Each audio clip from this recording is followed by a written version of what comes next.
ভাই, সকালবেলা তো আমরা প্রতিদিনই ইনশাল্লাহ ঘুম থেকে উঠলে সকাল পাই, কিন্তু আজকের সকালটা কেন জানি আমাদের মনে যেমন ঈদের দিন সকালবেলাটা যেমন লাগে, সেই খুশিটা আমাদের মনে আছে লাগতেছে। এর হয়তো কারণ এই 17 বছর ধরে যে আমরা ভোট দেই বা 3 থেকে 4 বার আমার দেখা মতে ভোট দিয়েছি, কিন্তু এতটা মানে শান্তিভাবে আমরা ভোটের যে একটা আনন্দ, এটা আমরা কখনো পাইনি। এই 17 বছর পরে আজকে কেন জানি এই ফিলটা পাইতেছি। আর ঢাকায় আমাদের যারা আত্মীয় স্বজন বা গ্রামবাসী ছিল, ঈদের আগে যেমন সবাই বাসায় চলে আসে, আজকে আমাদের গ্রামটা দেখতে সবাই গ্রামে মনে হচ্ছে যে আজকে ভোটের দিন, আজকে আমাদের সকালটা ঈদের দিন। মানে এত ভালো লাগতেছে। হয়তো বা এটা মূলত আওয়ামী লীগকে একটা ধন্যবাদ দরকার। এরা যদি না বলাইতো, আমাদের আওয়ামী লীগ যদি না বলাইতো, মানে আজকের এই ভোটটা এত সুন্দরভাবে হয়তো বা হতো না।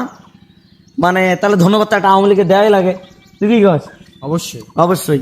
তখন কথা হইতেছে এই যে মনে করেন যে ঈদের আগে আমরা গ্রামে দেখি যারা বাইরে থেকে সবাই আসে, বাজারে যায়, সবার সাথে দেখা হয়, কত ভালো লাগে।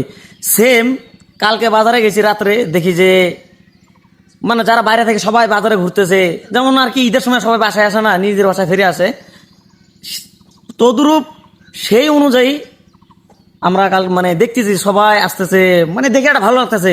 বাইরে যারা আছে সবাইকে দেখে, এটা মূলত ঈদের সময় ছাড়া কিন্তু দেখা যায় না বাইরে সবাই একত্রিত হয়ে। মনে হইতেছে আজকে সকালটা ঈদের দিন, শুধু সেমাই খাইলেই হইতো, কিন্তু না, আজকে ভোটের দিন। ইনশাল্লাহ আমরা 17 বছর পরে শান্তিপূর্ণভাবে একটা ভোট দেব। ভোটটা ইনশাল্লাহ যার যাকে পছন্দ ভালো লাগে আপনারা তাকেই ভোট দেবেন, তবে ন্যায় ও ইনসাফের পক্ষে যেন ভোটটা হয়, এটাই।